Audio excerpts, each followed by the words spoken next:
بات کو غور سے سننا. یہ چند باتیں میں آپ کو آج بتانے لگا ہوں. سب سے پہلے میں نے آپ کو ایک بات بتائی تھی, تھوڑا سا یاد کریں. وہ بات یہ ہے کہ آپ نے کبھی کمرے کے اندر بیٹھ کر دھوپ والا چشمہ نہیں پہننا, بلکہ دھوپ والا جو چشمہ ہوتا ہے نا, یہ دھوپ میں پہننے کے لیے ہوتا ہے جب موسم انتہائی گرم ہو اور دھوپ شدید ہو. دوسری بات یاد رکھیں کہ شلوار قمیض کے ساتھ کبھی آپ نے جوگر نہیں پہننے. جوگر از اے بیسیکلی اسپورٹ شوز. یہ کھیلنے کے لیے ہوتے ہیں, یا یہ جاگنگ کے لیے ہوتے ہیں, یا واک کے لیے ہو سکتے ہیں, لیکن وتھ ٹریک سوٹ. جوگر آپ نے پہننے ہیں ٹریک سوٹ کے ساتھ, شلوار قمیض کے ساتھ نہیں پہننے.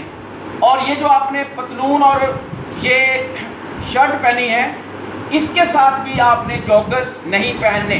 اس کے ساتھ پہنے جاتے ہیں مکیشن, جو سیاہ یا براؤن جو مطلب جوتے ہوتے ہیں, بند جوتے, وہ آپ نے اس کے ساتھ پہننے.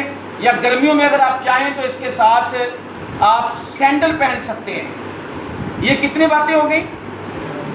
2 باتیں ہو گئی. اب میں آپ کو کچھ باتیں بتاتا ہوں گفتگو کے متعلق.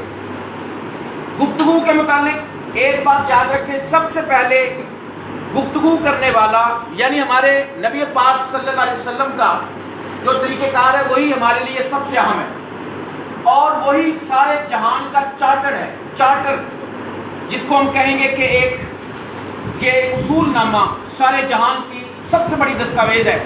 وہ یہ ہے کہ گفتگو کرنے والا پہلی بات ہے ٹھہر ٹھہر کر بولے. جیسے میں آپ کے سامنے بات کر رہا ہوں, اگر میں بہت ہی آہستہ بولوں گا, جس کو ہم سلو موشن میں کہتے ہیں, تب بھی ایک تو بہت زیادہ دیر لگ جائے گی, اور دوسرا یہ ہے کہ بات آپ کی سمجھ میں نہیں آئے گی اور صبر بھی آپ سے نہیں ہوگا. اور اگر میں بہت زیادہ تیزی سے بات کروں تو پھر بات آپ کی سمجھ میں نہیں آئے گی, اور مطلب محفل بھی اچھی نہیں ہوگی, گفتگو کا انداز بھی اچھا نہیں ہوگا. ایک یہ ہے کہ میں بہت زیادہ اونچی آواز سے بولوں, ایک یہ ہے کہ میں یا گفتگو کرنے والا بہت آہستہ بولے. درمیانی آواز ہونی چاہیے, نہ بہت زیادہ اونچی ہونی چاہیے نہ بہت زیادہ نیچی ہونی چاہیے. دوسری بات یہ ہے کہ اگر تو 2 بندوں کی گفتگو ہے تو وہ ہوتا ہے ایکسچینجنگ دا ورڈ, یعنی الفاظ کا تبادلہ. اسی لیے گفتگو کو تبادلہ خیال کہتے ہیں. پہلے ایک آدمی بات کرتا ہے, جب وہ اپنی بات کو ختم کر لیتا ہے تو پھر دوسرا آدمی گفتگو کرتا ہے. جب پہلا آدمی بول رہا ہوتا ہے تو دوسرا آدمی اس کی گفتگو میں مداخلت نہیں کرتا, انٹرفیئر نہیں کرتا. یہ اصول ہے سارے جہان کا. بدقسمتی سے ہماری قوم میں جو برائیاں پیدا ہو گئی ہیں ان میں ایک برائی یہ بھی ہے کہ ہم دوسرے کی گفتگو میں انٹرفیئر کرتے ہیں. وہ بات کر رہا ہوتا, ہم اس کی بات اس کے منہ سے چھین لیتے ہیں. ہاں ٹھیک ہے مجھے پتہ ہے, تو آپ یہ بات جیسے کہ یہ کوئی غیب دان ہو, مجھے پتہ ہے آپ نے کیا بات کرنی. اچھا یہ بات سمجھے, پہلے تو ایک دوسرے کی بات کاٹنی نہیں ہے. دوسری بات یہ ہے جس کو ہم تو میں کہتے ہیں, ادھر سے وہ جھگڑ رہا ہے ادھر سے وہ جھگڑ رہا ہے. دیکھیے اگر بحث بھی ہے تو بحث بھی دوستانہ انداز میں ہونی چاہیے. پہلے ایک آدمی کو اپنی گفتگو کرنے کا موقع دیں, پھر اس کے بعد آپ گفتگو کریں. ایک آدمی کی گفتگو چاہے کتنی بھی لمبی ہو, دوسرے کو چاہیے کہ وہ صبر اور سکون سے سنے, برداشت کے ساتھ, حوصلے کے ساتھ سنے.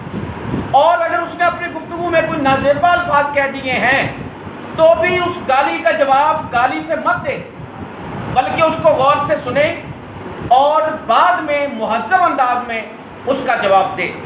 یہ گفتگو کے کچھ ٹپس ہیں. ایک بات اگر بہت اہم ہے, اس کو 3 مرتبہ دہرانا چاہیے, کیونکہ دنیا کے سب سے عظیم انسان نے ایسے ہی کیا تھا اور آپ ایسے ہی کیا کرتے تھے. 3 مرتبہ دہرائیں اہم بات کو, اور بات اس طرح کریں کہ آپ کا ایک ایک لفظ گنا جا سکتا ہو, شمار کیا جا سکتا ہو. پھر جب اس قسم کی گفتگو آپ کریں گے تو وہ گفتگو تعمیری کہلائے گی, یعنی مفید ہوگی, سننے والے اس سے فائدہ اٹھائیں گے. اور اگر آپ ان باتوں کی خلاف ورزی کریں گے, دوسرے کی بات کاٹیں گے, اور اسی طرح آپ تو میں کریں گے, برے الفاظ کا جواب نازیبا کلمات سے دیں گے, تو پھر آپ کی گفتگو نہ ہی آپ کو فائدہ دے گی اور نہ ہی کسی سننے والے کے لیے مفید ثابت ہوگی. تو گفتگو کی یہ ٹپس جو ہیں کاش کہ کوئی ہماری قوم کو بتا دے، کیونکہ ہمارا سب سے بڑا مسئلہ یہ نہیں ہے کہ ہم اچھی بات نہیں کر سکتے، ہم باتیں بہت اچھی کرتے ہیں. ہمارے مزدور سے لے کر سربراہ مملکت تک ہماری قوم میں اکثر لوگ جب بات کریں گے تو بڑی پیاری بات کریں گے، بڑی خوبصورت بات کریں گے، بڑی میٹھی بات کریں گے، لیکن خرابی کہاں ہے؟ خرابی گفتگو میں نہیں، خرابی ہمارے عمل میں اور ہماری سوچ اور ہماری نیت میں ہے. ہم جس اچھے کام کا تذکرہ کر رہے ہوتے ہیں بدقسمتی سے اپنی ذات پر اس کو امپلیمنٹ نہیں کرتے. ہم باتیں کرتے ہیں کہ یہ کرنا چاہیے، وہ کرنا چاہیے، یہ کام اچھا ہے، وہ کام اچھا ہے، لیکن اچھے کام کرنے کی زحمت دوبارہ نہیں کرتے. یہی ہماری قوم کا سب سے بڑا مسئلہ ہے کہ ہم بات کر سکتے ہیں، عمل نہیں کر سکتے. ہم بے عمل ہیں اور بد عمل بھی ہیں. بے عمل کا مطلب ہے جو عمل نہ کرتا ہو، بد عمل کا مطلب ہے جو برا عمل کرتا ہو. ہم بری باتیں بھی کرتے ہیں، ہم بری حرکات بھی کرتے ہیں. افسوس کی بات. تو میں سمجھتا ہوں کہ جس دن ہماری قوم اپنے گفتگو کے انداز میں ہی تبدیلی لے آئی، اس دن یہ ہجوم جو ہمارا 21-22 کروڑ کا ہجوم ہے انشاءاللہ قوم بننے کی طرف پہلا قدم اٹھا لے.